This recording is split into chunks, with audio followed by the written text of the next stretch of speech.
Hello and welcome to our very first UK EdChat After Hours webinar.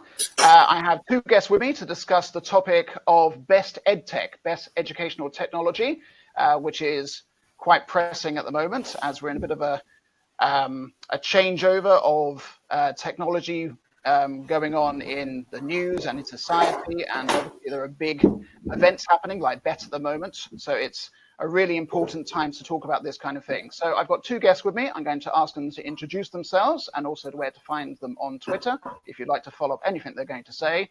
So Lowry, if we can start with you. Hello, I'm Lowry Jones. I'm a Year 1 primary school teacher. I've recently changed from Key Stage 2, so it's very new to me. I'm on Twitter. My handle is @MissJonesTeach. Okay, and Matt, what about you? Hi, my name is Matt Walby. I'm a secondary school history teacher. I was teaching Key Stage 3 and Key Stage 4, and I also have some responsibility for managing subjects in the EBAC department. And my Twitter handle is simply @MattWalby. Okay, super. My name is Martin. I'm your host. You can find me at ICT Magic. I'm a primary school teacher with a specialism in educational technology, but I'm also one of the elves behind UKEdChat. So tonight we're discussing about EdTech, and we're going to talk about the same kind of questions that we talked about in the Twitter chat. Now, if you're watching this live, then there should be the link already in the sidebar. In the sidebar, you can also make comments to the speakers as we're going on in real time. If you're watching this on social media later, then it'll be fantastic if you can write a comment or reply to the particular post that you're seeing this in. So the first question we asked in the Twitter chat was, what kind of role does EdTech play in the classroom? Is it a big role? So Laurie, what's your opinion about that? It can. And it definitely does, I feel, in upper key stages. So when I work year 6, we use tech all the time, daily. We'd do our English writing on there, our topic work. But now that I've moved down, I find that my children don't want to use tech as much. And they prefer to be outside or in the construction zone or in the creative zone. So it can be a bit of a struggle to make them come and use the tech in the classroom.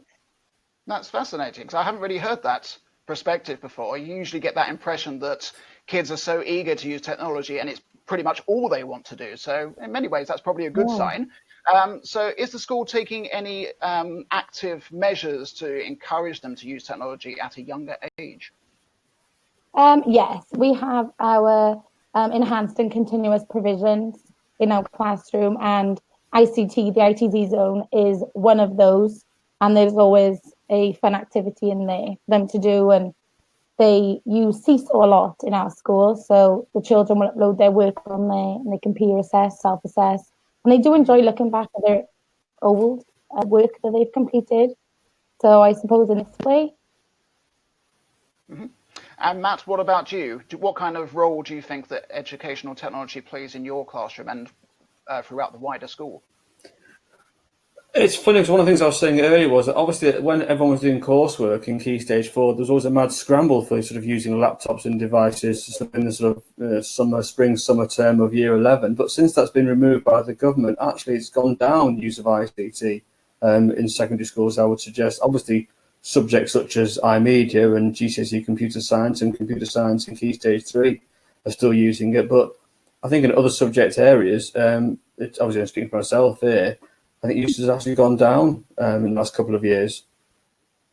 That's interesting. So do you think that maybe students are getting saturated with technology? So they're getting their fill outside of the classroom, as it were, so they're less inclined to use it within class or less enthusiastic to use it within class? I think for me, the problem with ICT in classrooms is it can just become so big. It's such a big thing now. If you say, let's research something, it really needs such tight parameters. Otherwise, the students can go off on all kinds of bizarre tangents. I think sometimes they actually find that quite a frustration that they can't actually achieve what they're trying to achieve because it's just such a big thing out there. they actually in some ways prefer the tight control of a more, if you like, traditional lesson where the teacher, directs them to do something and then they go away and independently do that and they come back and show their results. The problem with ICT can be, certainly from my experience, that they just go onto websites that are inappropriate. They go onto Wikipedia, which of course it can be pages and pages and pages and pages of text, which can be not particularly relevant for that particular inquiry. So you have to keep it really, really tightly controlled, otherwise they just drift off into their own little thing. It's a well-documented phenomenon, the idea of the rabbit hole, spending hours on YouTube, jumping from one video to the other. So yes, I can imagine that many students would prefer that tighter remit to really focus on a particular task. Right, so moving on to the next question. So what kind of devices have made the biggest impact in your classroom? Obviously, most classrooms have similar sort of setup with an electronic whiteboard of some sort, whether that's LCD or projector. Obviously laptops and tablets, but quite often we overlook the smaller devices and the ones which are maybe less pronounced. So can I go back with you again, Matt? What kind of devices have you found that have made really big impacts that possibly viewers may find a little bit counterintuitive, or maybe just not the first one that comes to mind? What would you say? I think for me, getting a visualizer was the biggest impact by far. I found that really, really useful in lessons in both key stages, because it's a great way of modelling work.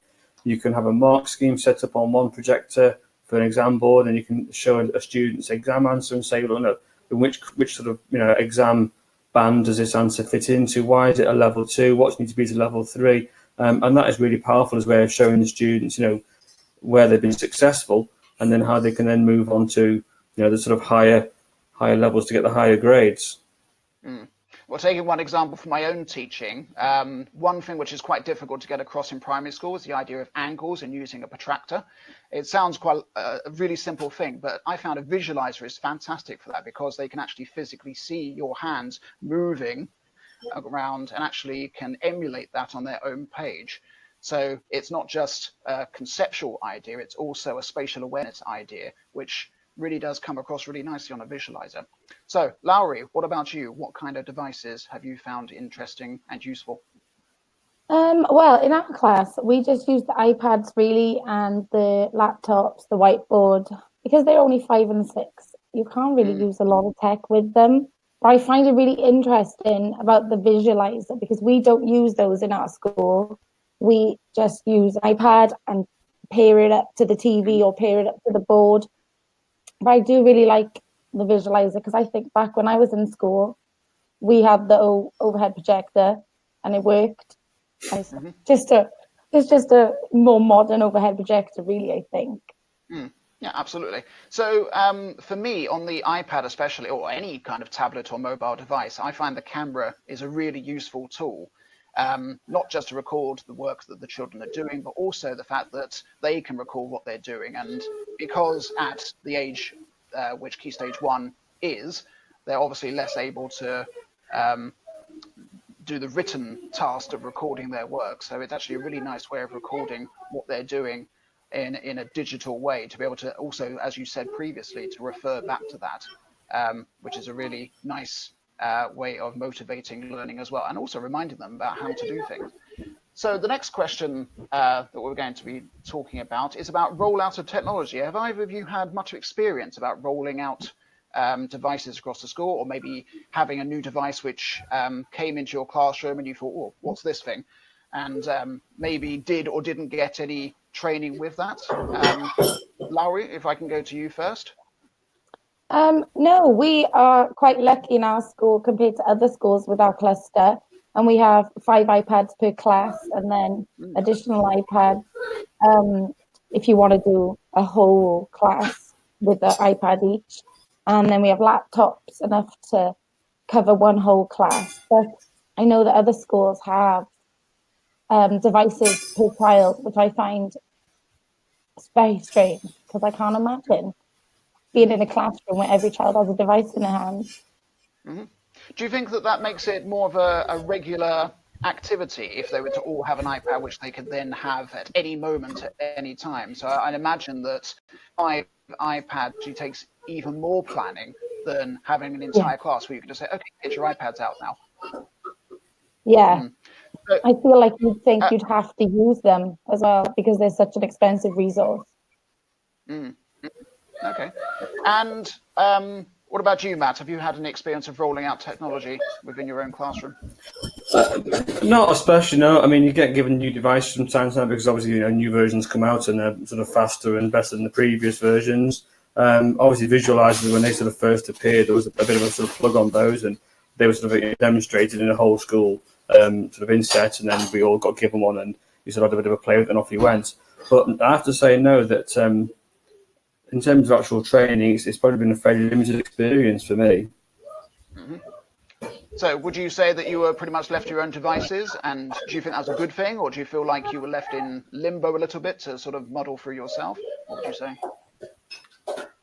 I wouldn't say you were left in limbo, especially. I think it's just a case of you sort of have a good go, have a bit of a play with it, and if if you're finding it difficult to use, then obviously there's our technicians and support staff in school that you can go and see and speak to about it, or people that have got more experience of using them.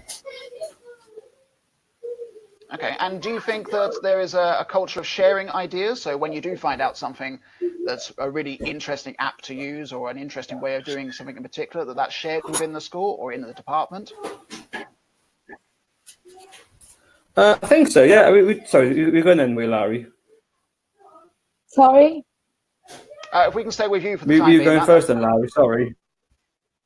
I think I like to think so. Yeah, I mean, we do sort of talk, and there's lots of informal conversations that take place in corridors, and I wouldn't say that we have sort of directed time to discuss technology and that sort of thing as a sort of agenda item.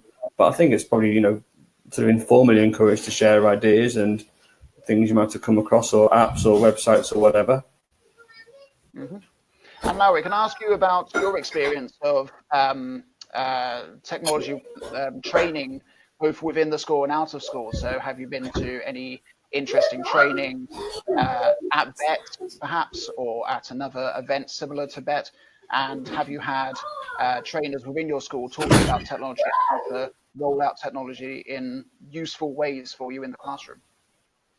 So I've never been to an outside training, but we do have a company, Value Added Education, that comes into our school, and it's fantastic because they'll teach us as teachers a new app to use with the children. So something like Apple Classroom, where you can control all the devices. And at the same time, they'll be teaching the children how to use an app like Numbers, which they can use. So you're both learning at the same time, and is really useful because you're putting the training to use immediately. Mm-hmm. And I know you mentioned... I think that's the thing that's interesting because... Sorry. Go ahead, Matt. It's interesting, obviously, because you're working with much younger children, then clearly that they're not going to be as tech savvy as the students I'm working with, because obviously one of the things for a lot of teachers, half the time, the students in year 10 and year 11 are going to know more about tech than I'm going to know. They're more clued up than I am. Mm. And do you feel that the skills they get from using technology and maybe being less likely to worry about breaking technology, do you think that those skills are the same skills that are needed within schools?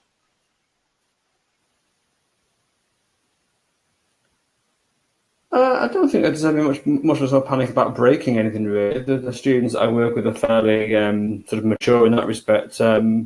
I just think it's not something I've ever thought about in that particular context much before, really. Mm. Mm.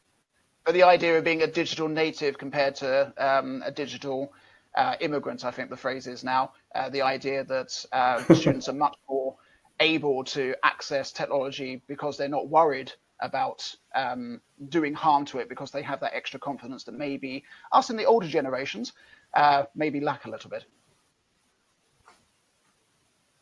I think there's always things that it's very hard to break.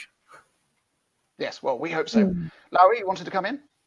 Because my children are very relaxed with the technology. They will just wander in with an iPad in one hand. Whereas when I first had an iPad, you were very precious about it. Mm-hmm. And just a final question for both of you, and this is really just sharing interesting things for the community to maybe try for themselves, things that they've come across, that you've come across. So any apps or websites or particular devices or any kind of technology which you found useful in your own classroom that you'd like to share with the community. What would you say, Matt? What kind of technology or websites or apps do you find most useful? There is an app called Kahoot, which is very useful for quizzes and sort of, recap and going back over prior learning. Again, it's reliant on you be able to use other devices or a mobile phone within the classroom. So whereas I did use that a lot in sort of, previous years, since the ban on using devices came in, it's much more difficult. So you're back to kind of traditional websites, but certainly for Key Stage 4, looking at programs like Seneca or GCSE Pod are well worth a look if you're looking to improve outcomes at Key Stage 4. Okay, that's fantastic. We'll try to put some of those in the notes so people watching will be able to access all of the ones you've just mentioned. Larry, what about you? Any kind of interesting apps or websites or anything like that that you're using at the moment? We use Kahoots a lot. My class adore Kahoots. I like using them for AFL strategies, really. So we have Kahoots, Clickers. That's another one we used to love up in Key Stage 2.